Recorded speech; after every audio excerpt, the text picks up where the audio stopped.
Hi friends, welcome to Sindhu's curry world. ഇന്ന് ഞാനിവിടെ തയ്യാറാക്കാൻ പോകുന്നത് ഐസ്ക്രീമാണ്. വളരെ എളുപ്പത്തിൽ നമുക്ക് തയ്യാറാക്കാം. അതിന് വളരെ കുറച്ച് ഇൻഗ്രീഡിയൻസേ വേണ്ടു. അപ്പോൾ അതിനുവേണ്ടി ഞാനിവിടെ കുറച്ച് പാൽ ഇവിടെ മാറ്റി വെച്ചിട്ടുണ്ട്. അതിലേക്ക് ഞാൻ ഒരു 2 ടേബിൾ സ്പൂൺ അത്രയ്ക്ക് കോൺഫ്ലവർ എടുത്തിട്ട് അതൊന്ന് മിക്സ് ചെയ്ത് വെക്കുന്നുണ്ട്. 2 ടേബിൾ സ്പൂൺ കോൺഫ്ലവർ ഞാൻ കുറച്ച് പാലിൽ കലക്കി വെച്ചിട്ടുണ്ട്. ഞാനിവിടെ ഒരു പാനിൽ ഒരു 1/2 ലിറ്റർ പാല് എടുത്തു വെച്ചിട്ടുണ്ട്. ഫ്ലെയിം ഓൺ ചെയ്തിട്ടില്ല കേട്ടോ. ഇനി ഇതിലേക്ക് ഒരു മധുരത്തിന് ആവശ്യത്തിന് ഒരു 4-5 ടേബിൾ സ്പൂൺ പഞ്ചസാര നമുക്ക് ഇട്ട് കൊടുക്കാം. 3 4 ഐസ്ക്രീമാണ്. മധുരം കുറച്ച് കൂടിയാലും കുഴപ്പമൊന്നും ഇല്ല കേട്ടോ. ഞാനിപ്പോൾ ഇതിലേക്ക് ഒരു 5 ടേബിൾ സ്പൂൺ പഞ്ചസാര ഇട്ട് കൊടുത്തിട്ടുണ്ട്. ഇതൊന്നും ഇതിൽ മിക്സ് ചെയ്യാം. അതിനോടൊപ്പം തന്നെ നമുക്ക് ഫ്ലെയിം ഓൺ ചെയ്യാം.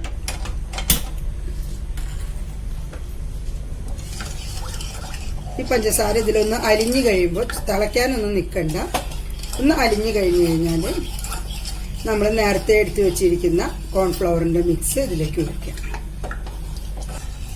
അപ്പം എൻ്റെ ഈ ചാനൽ സബ്സ്ക്രൈബ് ചെയ്യാത്തവർ ആരെങ്കിലും ഉണ്ടെങ്കിൽ ഒന്ന് സബ്സ്ക്രൈബ് ചെയ്തോളൂ. അതിന് തൊട്ടടുത്ത് കാണുന്ന ബെല്ലൈക്കൺ ഒന്ന് പ്രസ് ചെയ്ത് ഓൾ എന്നുള്ള നോട്ടിഫിക്കേഷനോടെ എനേബിൾ ചെയ്തോളൂ കേട്ടോ. നിങ്ങൾക്ക് വീഡിയോ ഇഷ്ടമായ ലൈക്ക് ചെയ്യാനും ഷെയർ ചെയ്യാനും മറക്കരുത്.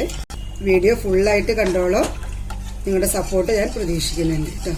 അപ്പോൾ നമ്മുടെ പാലിലെ പഞ്ചസാരയൊക്കെ നല്ലതുപോലെ അലിഞ്ഞിട്ടുണ്ട്. ഞാനൊരു 5 ടേബിൾ സ്പൂൺ പഞ്ചസാര ഇട്ടിട്ടുണ്ട്.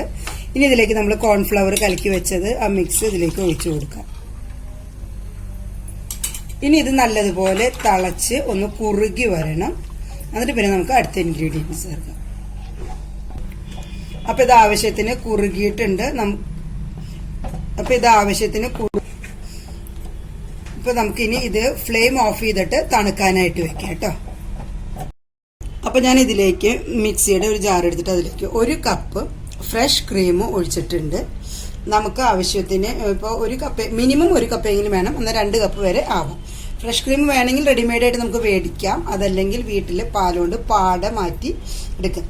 ക്രീമിന്റെ ആവശ്യത്തിനാണ് നമ്മൾ എടുക്കുന്നതെങ്കിൽ പാലിന്റെ പാടെടുത്തിട്ട് ഫ്രീസറിൽ വെച്ച് സൂക്ഷിക്കണം കേട്ടോ. അതുപോലെ വെറുതെ ബട്ടർ ഉണ്ടാക്കാനാണ് എങ്കിൽ നമുക്ക് സാധാരണ ഫ്രിഡ്ജിൽ വെച്ചാൽ മതി.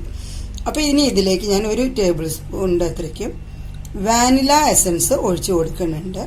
നമുക്ക് ഏത് ഫ്ലേവറാണ് വേണ്ടതെന്ന് വെച്ച് കഴിഞ്ഞാൽ ആ ഫ്ലേവർ ഒഴിച്ചു എടുക്കാം.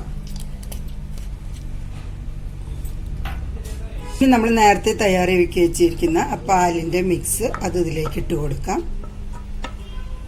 ഇനി നമുക്കിതൊന്ന് മിക്സിയിൽ അടിച്ചെടുക്കാം.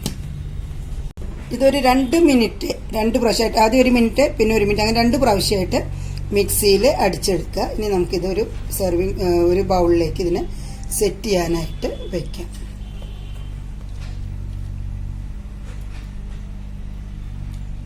ഇനി നമ്മളിത് അടയ്ക്കുന്നതിനേക്കാൾ മുമ്പ് നമുക്കൊന്ന് ഈ ക്ലിംഗ് റാപ്പറോ അല്ലെങ്കിൽ അലുമിനിയം ഫോയിലോ എന്തുണ്ടെങ്കിലും ഒന്ന് സീൽ ചെയ്ത് വെച്ച് കഴിഞ്ഞാൽ എന്താ വെച്ച് കഴിഞ്ഞാൽ അതിൽ ഐസ് ക്യൂബ്സ് വീഴില്ല. ഫോയിൽ പേപ്പർ കൊണ്ട് അല്ലെങ്കിൽ എന്താ പറയുക ക്ലിംഗ് റാപ്പർ കൊണ്ട് ഒന്ന് കവർ ചെയ്തിട്ട് നമുക്കിത് അടച്ചു വെക്കാം. അല്ലാന്നുണ്ടെങ്കിൽ ഐസിന്റെ ക്രിസ്റ്റൽസ് അതിലേക്ക് വീഴും. എന്നിട്ട് നമുക്ക് അത് ഒരു മൂടിയെ വെച്ച് അടച്ചു വെക്കാം. ഇതിപ്പോൾ നമ്മൾ ഐസ്ക്രീം മേടിച്ചതാണ്, അമൂലിൻ്റെ ആ ചെപ്പാണ്. നമുക്ക് ഏത് ചെപ്പ് വേണമെങ്കിലും എടുക്കാം കേട്ടോ. അപ്പോൾ നമ്മൾ ഐസ്ക്രീമിന്റെ മിക്സ് തയ്യാറാക്കിയിട്ട് ഫ്രീസറിൽ വെച്ചിട്ടുണ്ടായിരുന്നു. ഇതിപ്പോൾ ഒരു രാത്രി ഫുള്ള് വെച്ച് ഒരു 12 മണിക്കൂർ കഴിഞ്ഞ് നല്ലതുപോലെ ഇത് നല്ല സെറ്റായി വന്നിട്ടുണ്ട്. ഇനി നമുക്കിതിന് ഒരു സെർവിങ് ബൗളിലേക്ക് പകർത്താം. 8 മണിക്കൂറും വെച്ചാൽ മതിയാവും. ഞാനിപ്പോൾ ഇതൊരു 12 മണിക്കൂറിലധികം, 12 അല്ല ഒരു 15 മണിക്കൂറിലധികം ആയിട്ടുണ്ട് കേട്ടോ. ഇപ്പോൾ ഒരെണ്ണം സ്കൂപ്പായി കിട്ടിയിട്ടുണ്ട്. അതിൽ സ്കൂപ്പറൊന്നുമില്ല, ഞാൻ ഇവിടെ ഇങ്ങനത്തെ സ്പൂൺ കൊണ്ടാണ് ചെയ്യണേ കേട്ടോ. അതുകൊണ്ട് ഒരെണ്ണം കറക്റ്റായിട്ട് കിട്ടിയിട്ടുണ്ട്. പിന്നെയൊക്കെ ഇങ്ങനെ ഇട്ടു ഞാൻ വരുമ്പോഴേക്കൊക്കെ വെള്ളമായി തുടങ്ങിയിട്ടുണ്ട്. അപ്പോൾ നല്ല ഈസി ആയിട്ട് സിമ്പിളായിട്ട് ചെയ്യാൻ പറ്റുന്ന ഒരു ഐസ്ക്രീമാണ്. ഞാൻ ഇതിൽ 2 സ്പൂണല്ല 4 ടേബിൾ സ്പൂൺ കോൺഫ്ലവർ ഇട്ടിട്ടുണ്ടായിരുന്നു കേട്ടോ. അത് ഞാൻ രണ്ടാമത് കുറച്ച് ചേർത്തത് പറയാൻ വിട്ടു, വീഡിയോയിൽ റെക്കോർഡ് ചെയ്തില്ല എന്നൊരു സംശയമുണ്ട്. അപ്പം 4 ടേബിൾ സ്പൂണാണ് 1/2 ലിറ്റർ പാലിലേക്ക് വേണ്ടത്. അപ്പോൾ എല്ലാവരും ട്രൈ ചെയ്തു. പിന്നെ 1 കപ്പ് മുതൽ 1.5 കപ്പ് വരെ ഫ്രഷ് ക്രീം ഇടും. 2 കപ്പ് വരെ ആവാം. മിനിമം 1 കപ്പെങ്കിലും വേണം. എല്ലാവരും ട്രൈ ചെയ്ത് നോക്കിയോളൂ. Bye, thanks for watching.